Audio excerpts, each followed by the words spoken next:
Hello again. Today we're talking about cello technique and vibrato. And hopefully you are starting to get some good motion out of these two vibrato notes that we started in the last video. I just have a couple of troubleshooting ideas to share with you as you refine those and make those better and better. The first problem we're going to run into is tension. Tension, just broadly defined, means when you've got two muscles or two muscle groups pushing or pulling against each other and causing things to lock up. Vibrato is a motion, so we need movement. And just simply, the best thing you can do for yourself is to make yourself move more. It won't always feel that simple, but sometimes it can really just be that simple. So if we can make things bigger, expand, loosen, this is something that's going to help us a great deal. What is going on with these muscles is that they're playing ping pong with each other. They're alternating. The tricep opens the arm, the bicep closes the arm, and then they have to play ping pong with each other. They have to let go of the motion when the other one is moving the arm. When the tricep opens, the bicep has to let go. When the bicep closes, the tricep has to let go, and they have to be working one at a time. They have to alternate. So thinking about the alternation may help. Thinking about the ping pong analogy may help. But ultimately, just the more you can make yourself move, the less tension you can have by default. Tension and motion are opposites. They are enemies of each other.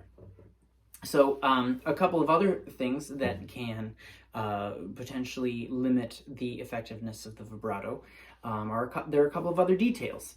One is we tend to have this notion that the motion itself should follow the string. The vibrato motion should follow the string. We think of the pitch going up and down with the vibrato, and we imagine the motion of our vibrato should be mimicking that motion.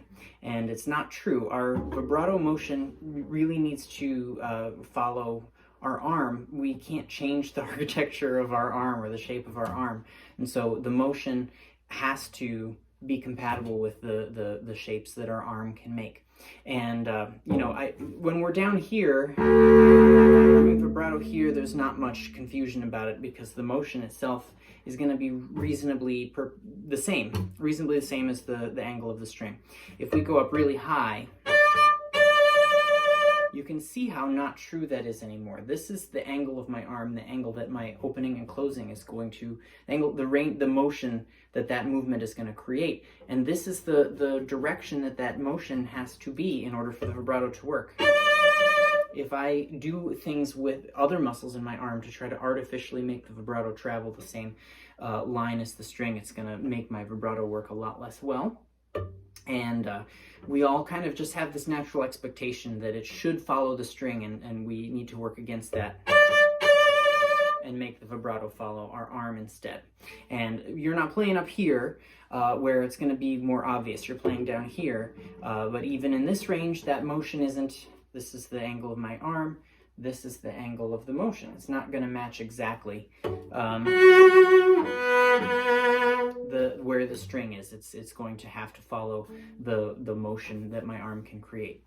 Also, just a couple of things that I can show you from this angle. We want all of the fingers to remain free when we're doing our vibrato motion. We need this finger. If this finger is doing the vibrato, I'm at an angle where you can't see. All right, so my thumb is going to have to be free, and all of my other fingers are going to have to be free in order for my vibrato to be the best it can be. And hopefully you can see. I'm going to do a different string. So you can see my thumb is moving. I can plant these other fingers down, and it's not that I'll get no vibrato, but you can hear how much less satisfying that is. I'm making it maybe worse than it has to be, but any additional contact that I'm making is going to decrease the effectiveness and my range of motion for my vibrato. Much, much better. Okay, so there's that, and then also this angle of rotation of our arm, right? The thumb, we all know that the thumb is supposed to be across from second finger, and that helps create the optimum angle. But if my rotation is a little bit askew, I'm actually creating a situation here. I'm going to make it worse than you were ever likely to.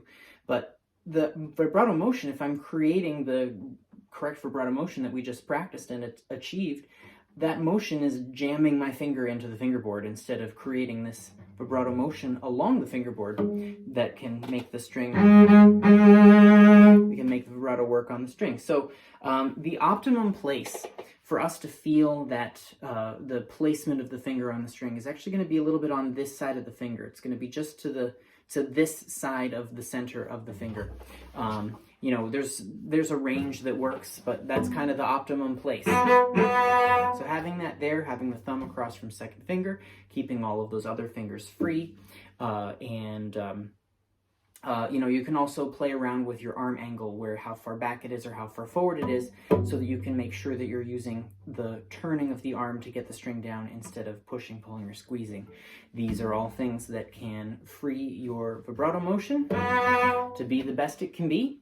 Keep working on it, make it sound just the way you want. Add some more fingers on some more strings in some more positions. But keep working one note at a time. I'll be back in a little bit with some more for putting it together.